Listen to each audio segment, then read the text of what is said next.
Gwen, and here is Irene. We are the part of English language teaching study program, Pelita Harapan University. And today, we are going to read you this book, written and illustrated by William Steig. It's called Brave Irene. Here's how it begins. Mrs. Bobbin, the dressmaker, was tired and had a bad headache, but she still managed to sew the last stitches in the gown she was making. "It's the most beautiful dress in the whole world," said her daughter Irene. "The Duchess will love it." "It is nice," her mother admitted, "but don't blink. It's for tonight's ball and I don't have the strength to bring it. I feel sick." "Poor Mama," said Irene. "I can get it there." "No, Cupcake, I cannot let you," said Mrs. Bobbin. "Such a huge package, and it's such a long way to the palace. Besides, it's starting to snow."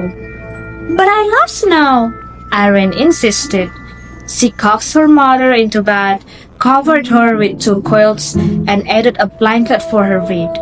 Then she fixed some tea with lemon and honey and put more wood in the stove. With great care, Irene took the splendid gown down from the dummy and packed it in a box with plenty of tissue paper. "There's Rumley pudding," her mother called in a weak voice. "And don't forget to button up. It's cold out there and windy." Irene put on her fleece-lined boots, her red hat and muffler, and her heavy coat and her mittens. She kissed her mother's hot forehead 6 times, then once again made sure she was tucked snugly and slipped out with the big box, shutting the door firmly behind her. It really was cold outside, very cold. The wind whirled the falling snowflakes about, this way, that way, and into Irene's squinting face. She sat on the uphill path to the farmer Bennet's sheep pasture. By the time she got there, the snow was up to her ankles and the wind was worse. It hurried her along and made her stumble. Irene resented this. The box was problem enough. "Easy does it," she cautioned the wind, leaning back hard against it. By the middle of the pasture, the flakes were falling thicker. Now, the wind drove Irene along so rudely, she had to hop, skip, and go helter-skeltering over the snowy ground. Cold snow seeped into her boots and chilled her feet. She pushed out her lip and hurried on. This was an important errand. When she reached Upper Road, the wind decided to put on a show.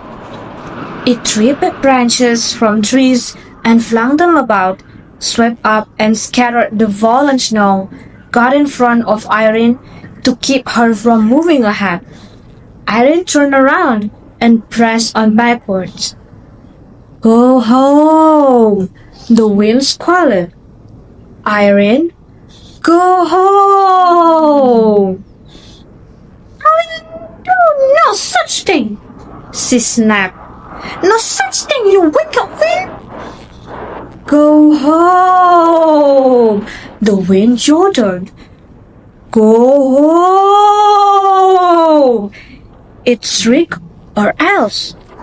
For a short second, Irene wondered if she shouldn't heed the wind's warning. But no, the gown had to get to the Duchess. The wind wrestled her for the package, walloped it, twisted, shook it, snatched it. But Irene won't yield. "It's my mother's work!" she screamed. Then The box was wrenched for her mitten grasp and sent bumbling along in the snow. Irene went after it. She punched and took hold, but the ill-tempered wind ripped the box open. The ball gun flung out and whistling through the power air with tissue paper attendants. Irene clung to the empty box and watched the beautiful gown disappear. How could anything so terribly wrong be allowed to happen? Tears froze on her lashes.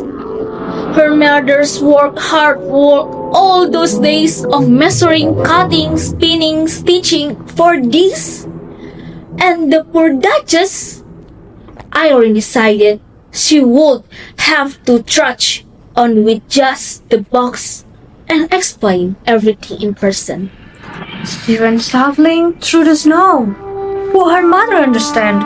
She wondered that it was the wind's fault, not hers. Would the Duchess be angry?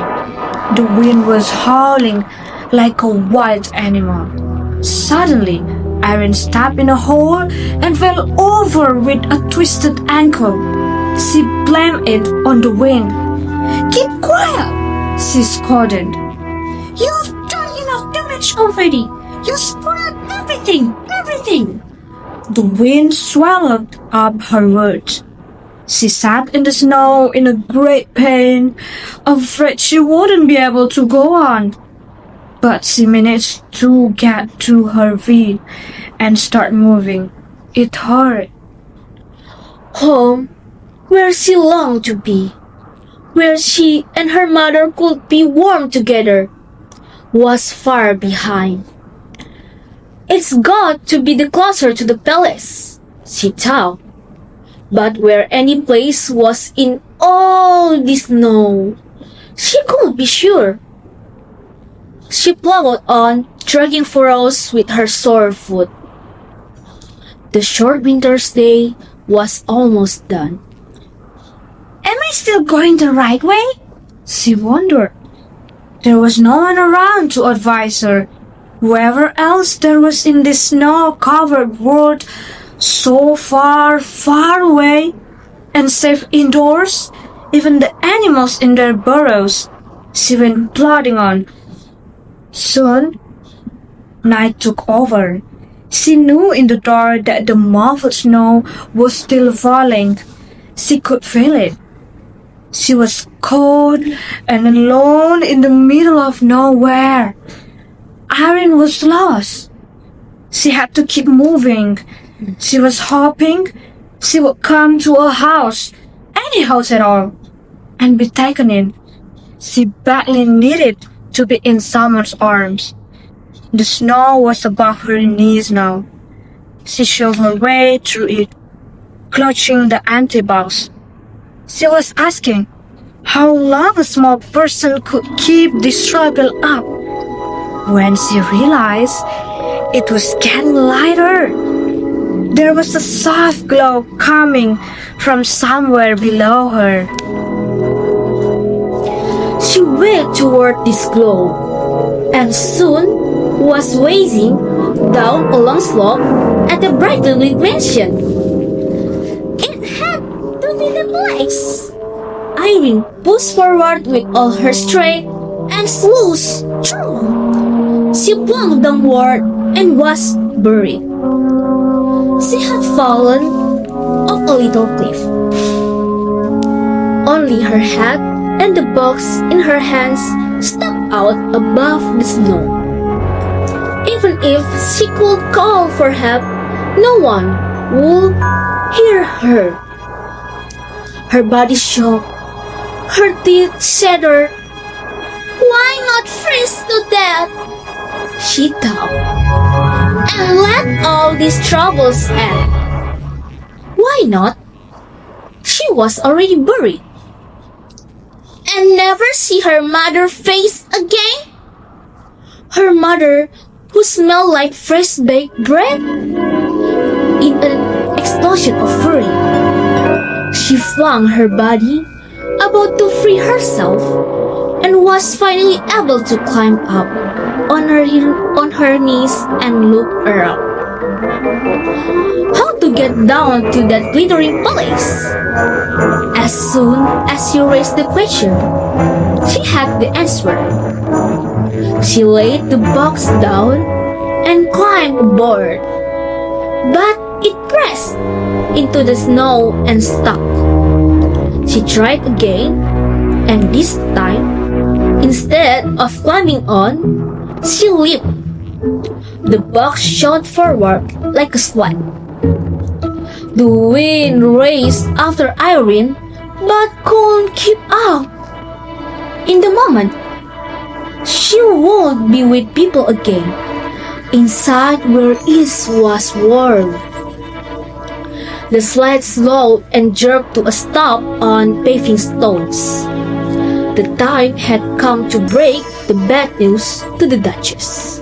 With the empty box clasped on her chest, Irene strode nervously toward the palace. But then, her feet stopped moving and her mouth fell open. She stared. Maybe this was impossible, yet there it was, a little way off, and over to the right, hugging the trunk of a tree. The beautiful ball gone! The wind was holding it there. Mama! Irene shouted. Mama, I found it! She managed somehow, despite the wind snarling, to get the gown off the tree and back in its box. And in another moment, she was at the door of the palace. She knocked twice with the big brass knocker. The door opened and she burst in. She was welcomed by cheering servants and a delicious duchess. They couldn't believe she had come over the mountain in such a storm. All tell the whole story, every detail, and she did. Then she asked to be taken right back to her sick mother, but it was out of the question. They said the road that ran around the mountain wouldn't be cleared until morning. Don't fret, child, said the Duchess. Your mother is surely sleeping now. We'll get you there first thing tomorrow. Irene was given a good dinner as she sat by the fire, the moisture streaming off her clothes. The Duchess, meanwhile, got into her freshly ironed gown before the guests began arriving in their sleighs. What a wonderful ball it was! The Duchess in her new gown was like a bright star in the sky. Irene in her ordinary dress was radiant. She was swept up into dances by handsome aristocrats who kept her feet off the floor to spare her ankle. Her mother would enjoy hearing all about it. Early in the next morning, when snow had long since ceased falling, Mr. Bobbins woke from a good night's sleep feeling much improved. She hurried about and got a fire going in the cold stove. Then she went to look in on Irene. But Irene's bed was empty. She ran to the window and gazed at the white landscape. No one out there. Snow powder fell from the branch of a tree. Where is my child? Mrs. Bobbin cried. She whipped on her coat to go out and find her.